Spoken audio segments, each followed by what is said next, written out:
Sveiki. Šiandien noriu papasakoti apie vieną, sakyčiau, gana provokuojančią knygą.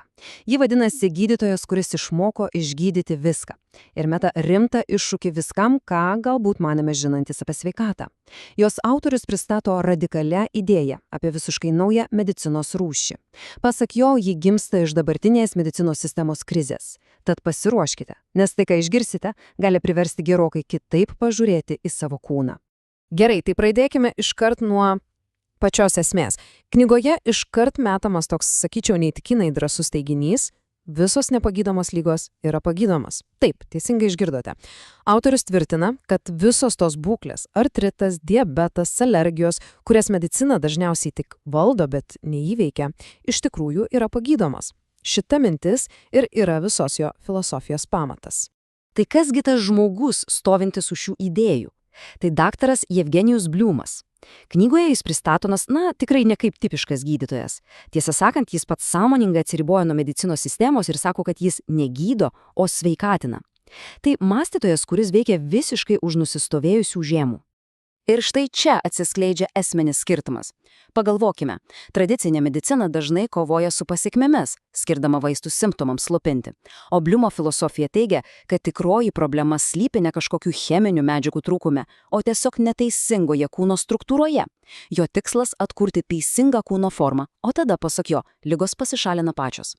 Ši jo citata, manau, puikiai viską pasako. Pasak Bliumo, operacija yra medicinos gėda. Tai kraštutinė priemonė, kai viskas jau yra apleista. Tikrasis tikslas, jo manimo, turėtų būti atkurti tai, kas sugėdo, o ne tiesiog paimti ir nupjauti.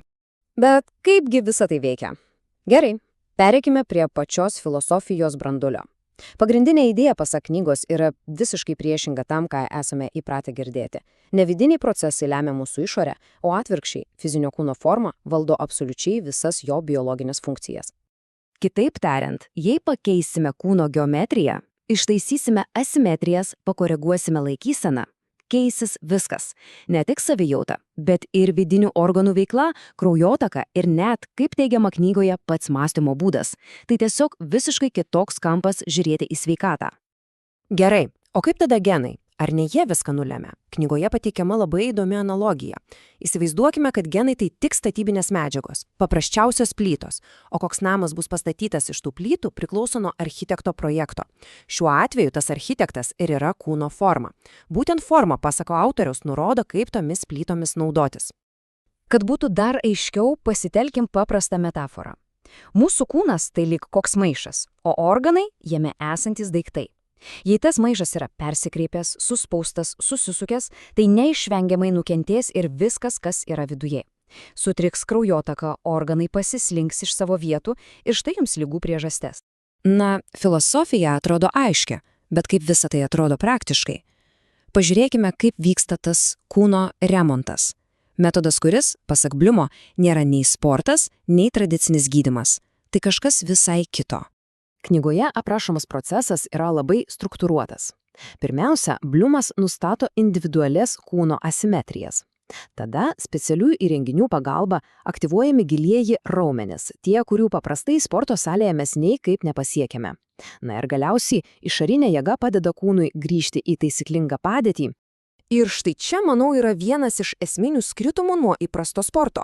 Pagalvokime, kai sportuojame, mes juk eikvojame energiją, tiesa, o štai Bliumo metode viskas atvirkščiai. Pats pacientas aktyviai nieko nedaro, jį judina specialus aparatas, o kūnas tik priešinasi tam judesiui. Ir pasako knygos, tokiu būdu energija yra ne atimama, o tarsi dovanojama kūnui.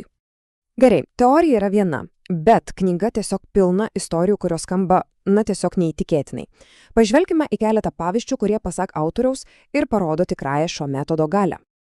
Įsivaizduokime situaciją. 18-metis tenisininkas, kylanti žvaigždė. Ir staiga viskas.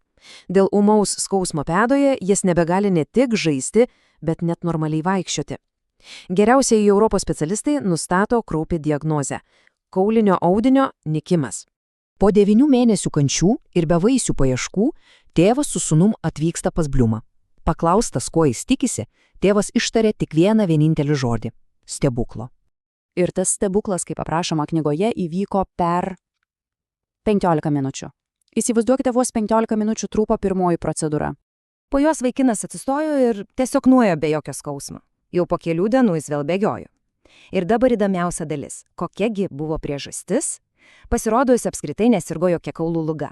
Tiesiog raumenų spazmas prie kelio užspaudęs kraujagyslę, viskas, pėda tiesiog nebegavo do kraujo. Tradicinė medicina to nepastebėjo, nes problemos ieškojo pačiame kaule, o ne visoje kūno struktūroje. Štai jums ir Bliumo filosofijos esmė. Knygoje minimi ir kiti, nemažiau stulbinantis atvejai. 90-metis senolis, praradęs atmintį, po kelių valandų darbo vėl pradėjo kalbėti. 30 metų žmogų kamavusi alergija išnyko pakoregavus kaukolės formą. Vaikas, kuriam grėsė operacija dėl smegenų vandensės, pasveiko po kelių sekundžių trukusios manipulacijos kaklu. Tai kokiagi pagrindinė šios lygos žinutė? Manau, ji peržengia medicinos ribas ir paliečia pačią žmogaus esybę. Štai čia ir slypi didžiausias knygos pažadas. Ištiesinas kūną, atsikratus ligos, įvyksta esminis lūžis.